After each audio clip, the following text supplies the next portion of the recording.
Hello everyone, this is Fantasy-esque and welcome back to the Vampire Amazon Challenge in The Sims 4. We are following the reign of Queen Darling Cloudy Snarl, who has recently seen the death of Lady Shannon and orchestrated the death of Dame Vampyre, effectively wiping out the Brightpaw bloodline. The court is still reeling from this sudden and tragic loss, and as the end of the Queen's reign nears, the stakes are getting higher. So far, Zuleika is the sole success of her generation, but even that's come with some evil. And the darkness continues to spread with the promotion of Lady Vladislaw Ratfa to the main court. Meanwhile, a new lady has been elevated from the population to join the female faculty. Let's take a look at her in Cass. Lady Pierce Plumraven is our 10th noble lady. She wants to become a best-selling author and has a careless personality. Her traits are self-assured, insider, and slob. Lady Pierce is from a family of carpenters who've been creating the furniture used in the castle. So once fate gave her a chance to be closer to the vampires she's been crafting for her whole life, she was confident she'd settle right in. Guided by her bloodline deity Plumraven, she presented the queen with a rocking chair and was recruited into the Vampyre inner court. In terms of genetics, she has black hair and light brown eyes. The death of the Brightpaws was viewed with shock and for the first time, real fear. There was one thing churning in everyone's minds. Had the vampires failed to establish a queendom? Ensuring its future prosperity seemed like a far cry at this point, when entire bloodlines were being wiped out. Okay guys, I actually looked back through the last episode to try and piece together what led up to Vampyre's murder, and there were a few things I noticed. I couldn't actually see the queen coming into contact with anyone, but we can infer what happened from the movement of others. The first thing I noticed was when Zuleika was in the archery hall and Shannon was talking with Vampyre outside. I think Shannon might have been discussing how to control Zuleika with her daughter, which Zuleika overheard. Obviously, not wanting to be controlled, I think she made up her mind to tell the queen about Shannon's involvement in Zara's murder. Then during the card game, Zuleika left while Akira and Zara stayed behind with Shannon. I think this is when Zuleika revealed everything to Darling. Following the card game, Zara left the table after Shannon and went outside. This must have been when he was given an ultimatum by the queen. Everything happened so fast, he wasn't given time to think it through, and since his conversation with his mother-in-law Akira went badly, he was probably wanting to prove himself. And by the time Vampyre was killed, Zuleika was safely tucked in bed away from all the chaos she helped create. How scary is that? We are picking up at 6 a.m. on Thursday, and it seems as though the queen has sought out her son Prince Zoro to talk to him because she is very impressed with his behavior. The fact that he was able to do something very difficult in a very, short span of time. I think right now the truth of the Brightpaw family is probably only known to the queen herself, to Prince Zoro, because he needed to know why he was being told to do this, and Zuleika because she's the one who witnessed it all and she's the one who told the queen. But I feel as though Queen Darling would not necessarily want to share this with everyone, because then she would have to admit that she orchestrated the murder of one of their youngsters, of Vampyre. And I don't know how well the other court members would take that, because if she can do that to Vampyre, then maybe Akira will feel as though the queen can do this to her own daughter Zuleika. So I don't think it is a smart move for the queen to be telling everyone about this. If she hadn't killed Vampyre and it was just Shannon who had the divine judgment, then totally, she could have kind of brought the Brightpaw family to justice and let everyone know what Shannon had done. But because the queen decided to take the revenge route, she probably feels as though that is not a very wise thing for her. But guys, look at this. These three are the last members of the royal family that we have. And I rarely catch them spending time together without anyone else involved. Literally, the queen, her firstborn Prince Zoro, and her last-born daughter, Crown Princess Nimue, sitting together, spending time with each other. And I feel bad for Nimue because Vampyre was her best friend. She obviously did not know Vampyre's truth and the truth of the Brentford family, but she was really close to Vampyre, and I feel like she would take this death very hard. And I think maybe the queen also realizes if Vampyre finds out, if Nimue finds out that her brother, who she pretty much despises, killed her best friend, would that not cause havoc in the court, especially if she's meant to be queen? Is this not going to be problematic potentially for her relationship with Zuleika? Because, she's friends with Zuleika right now. Is she? I'm actually not sure if they're friends. Are they friends? They are friends. But, Zuleika's going to be serving in her court in the future. And is she not going to have a bias against Vampyre's, I keep saying Vampyre, against Zuleika's children if she thinks, her brother is a murderer and Zuleika is evil? Like, there's so much going on. We have such a complex web of things in the coven right now that every decision has to be made very, very carefully. I'm also worried by the fact that not only do we have Zuleika, who apparently has made a murder possible like on the day of her birthday, but Lady Vladislaw, who I'm excited about, has joined us. And Lady Vladislaw is also evil, in case you guys have forgotten. Her traits: she is evil, a music lover, and a loner. So I don't know what kind of chaos these two are gonna get up to together. I'm actually very, very worried. How much time do we have till the next generation? I mean, I actually moved the end of the generation over here. This is not a set date, by the way. This is around the time it will end. So after we have the archery tournament, which I want to attend, there are a few things that I'll start wrapping up. And once we've kind of wrapped those things, we'll end as soon as possible. But we won't have like a long-term goal. We'll definitely end within this week over here. So we don't have long to go before that point. But I'm just hoping we even make it there. I don't even know if any of the youngsters will make it there. Also, isn't it kind of wild that Shannon, this whole time, for a long time, has been plotting to finally make council, and then she literally dies by divine judgment, like 3 days from when the new council is going to be appointed. Ay, ay, ay, Shannon. I don't even feel sorry for her. She honestly deserved it. I feel bad for Vampyre because she got dragged into all of this just by virtue of being Shannon's child. But okay, let's go ahead and do some whims for our ladies. So the queen wants to ask Lady Caleb to be her girlfriend or to officially court her. Now, I have talked about relationships, I think, and marriage within the court before, and there's certain things I'm kind of just forming in my mind as we play and as situations arise. I think I have pretty much decided that any of the vampires who are born within the court, they can only have the arranged marriages, and it is going to be male-female marriages because they, need to ensure proper matches for breeding, and they have to pass on family influence, and it's a very political thing, right? And it's a very genetic thing.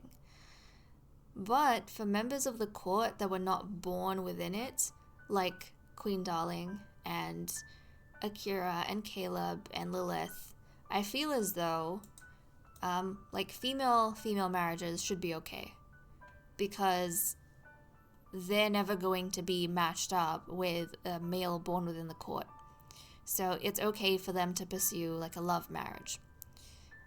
So I'm thinking, for that reason, if the queen wants to officially court Caleb, it should be okay.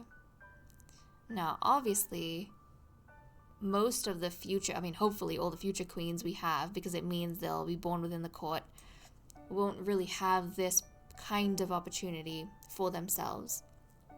So this is what the queen's wanting to do. I kind of feel as though with all the deaths that have been happening, the queen has been given a very jolting reminder that life is fleeting even if they are immortal. And she's kind of being reminded of how much time she wasted with Billy at the very beginning of her reign, a very long time ago at this point, and how she took the time they had together for granted. I don't think she wants to do that with Caleb. So let's see if she can go find Caleb. And are they not close enough? Are they not close enough for that to be a thing? They might not be. They might not have enough romance to actually get the queen to do that. Now, if that is the case, then I am going to complete this. I'm going to avoid this for now, but we'll kind of say that it is on the queen's mind. Making things official with Caleb is on the queen's mind. She didn't manage to get it done this time around because, all sorts of other things keep coming up, but that's definitely something that momentarily she has been thinking about. Okay, Nimue wants to take a nap. Of course she does. You know what, Nimue? Can we just take a nap over here? Like, right over here. Let's take a nap right at the entrance. She's very distraught, though. I think she was already having a bit of a tough time because she, out of nowhere, had to become crown princess. Out of nowhere, she's betrothed to Yorick. And maybe Vampyre was the only thing helping her cope with it. A remnant of her life the way it used to be beforehand, and now Vampyre is dead. But I think if she found out that the brother that she has come to hate killed her, I don't think she'd ever be able to forgive Zoro. And she has a really good relationship with her mother. She's good friends with Darling. How would she feel if she found out that the mother that she loves and adores is the one who ordered the death of her best friend? That would be very, very dramatic. The queen definitely feels as though taking revenge that way by killing Shannon's child is completely reasonable. But that's what she feels like. The next generation might not have the same kind of thoughts. Okay, on to Zuleika. Zuleika wants to eat an excellent meal. And I think the only thing going through her mind right now is that revenge is best served cold. I think that is most definitely the only thing going through her mind right now. But let's see if we can go and... There's not much we can cook, apparently. Oh, is it because we haven't... Hold on a second. It's because we need to pay the bills. We need to pay the bills. So let's go quickly do that. No. Don't spar with Kit. No. Queenie. Come here and pay the bills. We have cooking that needs to be done, and we can't do that right now. Thank you. Let's see. Zuleika. Can we now come here and get some food made? There we go. We just couldn't access a whole bunch of these things. She's gonna go ahead and make some eggs and toast, and then maybe she'll eat some eggs and toast. So she's gonna have a bit of a... No fighting outside. Let's go and make some food for ourselves, but I definitely think that's what she's thinking about. She's enjoying the fact that she managed to extinguish a life so easily, and she managed to eliminate a threat to herself so easily. In the past, when she was younger, obviously this wasn't a path that she would have taken, but this is almost in the vein of how Zara used to do things. But I don't think Zara was ever as cold and as calculating as Zuleika has become. I think... Can she not eat? Does she have a withered stomach? No, she does not. She does not. So I'm not sure why... Oh, there we go. Grab a serving. Grab a serving. She obviously doesn't need food. She eats it for the fun of it. And the feeling it gives her. But yeah. This is almost in the vein of... Nimue dislikes malicious interactions. Okay. Of what Zara used to do.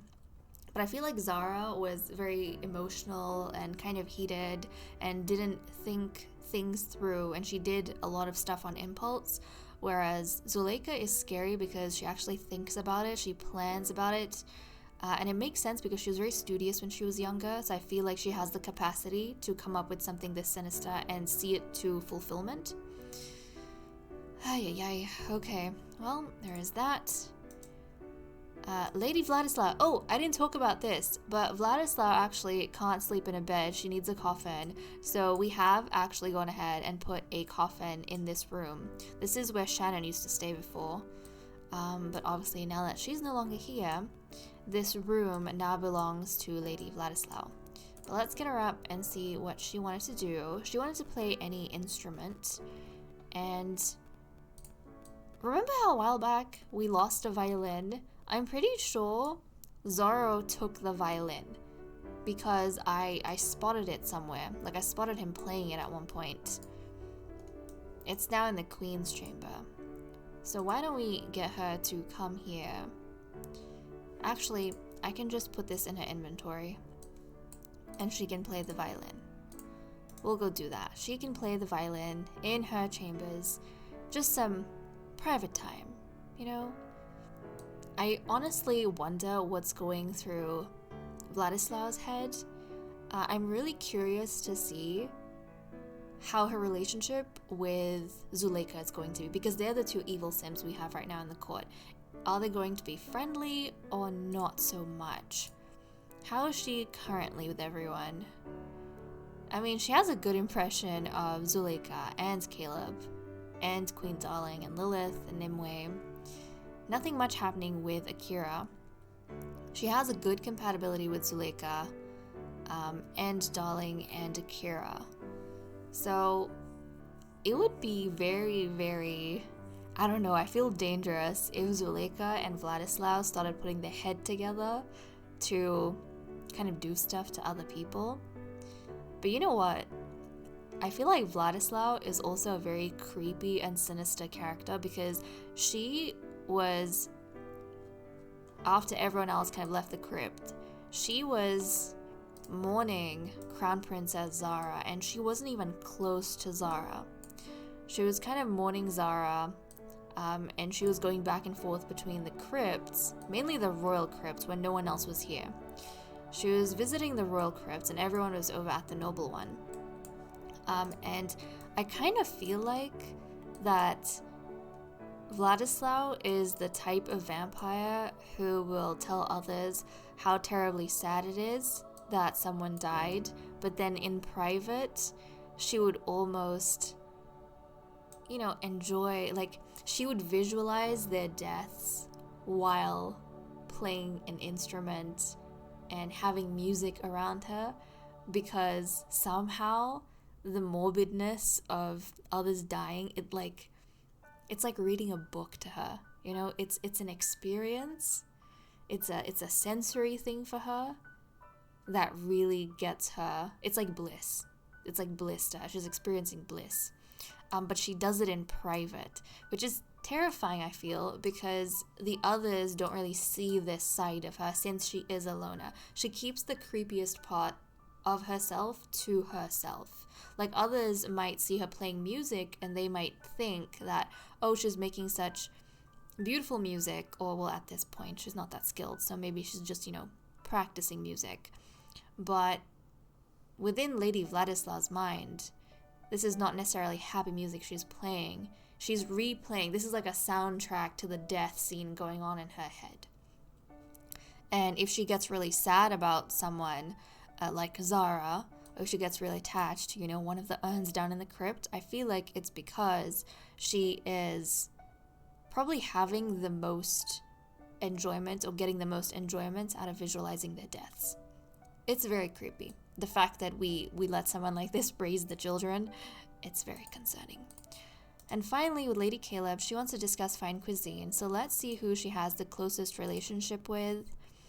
She has a 43 with Akira, a 57 with Zuleika, a 25 with Vladislav, a 43 with Darling, a 30 with Nimue, and an 85 with Lilith. So she's going to go to Lilith and she is going to discuss fine cuisine. Let's see, that would be under interests? No. Hobbies? No. Small talk, maybe. No. Where is it? Where is my discuss fine cuisine? Is it under gossip? No. Deep thoughts? No. Wouldn't it be under hobbies or interests? I am so confused. I don't see it. Okay, well, since that's not an option, what else can we do for you? What else can we do for you? Let's see, Caleb. I didn't even see favorite recipes. Like, I didn't even see recipes come up. Is it because she's sad? Maybe she's sad, and that's why we can't see recipes, because I didn't see recipes come up. Let's see. Come on, Caleb, what's going on in your head? Play chess. That I can definitely arrange for you. So where do we have... We have a chess on this level. She's going to go into the queen's quarters. She's going to play chess with... Who does she have the lowest relationship with? I think she has it with Zoro right now. So she's going to play chess with Zoro. Okay. Oh, nice. And he's on this level anyways, so that helps. But you know what, guys? I think Caleb would be wanting to play chess with Zoro because, in a way, she's reminiscing all the times when all the kids were younger and she made them really nice warm meals, or she made them sweet treats and desserts. But obviously that is no longer the case. One by one, all of these kids have like died off, which is very, very depressing. Where is... Did he leave? Aw, Zoro. Zoro left. Zoro left. And apparently her whim checked out. It's okay. We'll say that she wanted to invite Zoro, but he said no because he feels really guilty about murdering Vampyre. I mean, he did it to get his mother's approval, but how is his relationship with Darling? How is his relationship with Darling? Jeez. It's like -1. He's still going through a bit of a rough patch. Because I think, even though they, like him doing that wiped out the bad blood, I think he feels guilty because that is completely against his nature. And he's kind of avoiding Caleb because he feels like if he spends time with Caleb, Caleb will find out, since she was the most attuned to the children. And she's going to feel so terrible to know that, you know, the children are kind of killing each other off. So he's avoiding her. He doesn't want to be caught out. Ay, ay, ay. That is so much to go through and so much to think about. Oh guys, something I completely forgot to mention was this new gift that was brought to us by the new caretaker, Lady Pierce Plumraven, because it has been a long time since we introduced new Sims in, and we had, you know, gifts that were given to the queen, but this is what she brought from her family of carpenters, which I think is very, very cute. And I got Lady Caleb to kind of rock on the rocking chair because I wanted to see how that would go. So that's really cute. And I was looking back through my spreadsheets to kind of see when the last time we added in a new lady was. That was back in episode 17. Back in episode 17, we had, I think, 3 new ladies come in. That was around the time we got Lilith, Caleb, and Vladislav come in together. And then in the same episode, I think, we had our last breeding with Evie Bell. Since then, though, we have had no new members to the coven. I do realize that a lot of the youngsters are dropping like flies almost like every episode at this point, and a bunch of our ladies. But think about it. We have actually gone a very, very long time without any incidents. From episode 17 up until, when Zara died. We went a long time with this system of them having the autonomy to go out into the sun, but they were kind of evading everything up until that point. It's only recently that suddenly everything's escalating. But I almost feel as though this is the way it's meant to be. This is the way it was meant to happen, because we're nearing the end of the, season, the end of Generation 1. So obviously, the vampires and their stories are going to escalate. I mean, none of it is planned. None of it. It's kind of just happening as we're playing. But somehow it feels like it suits. But okay, guys, with that said and done, I am going to leave off here. Thank you so much for watching. I hope you all enjoyed, and I will see you all next time. Bye-bye.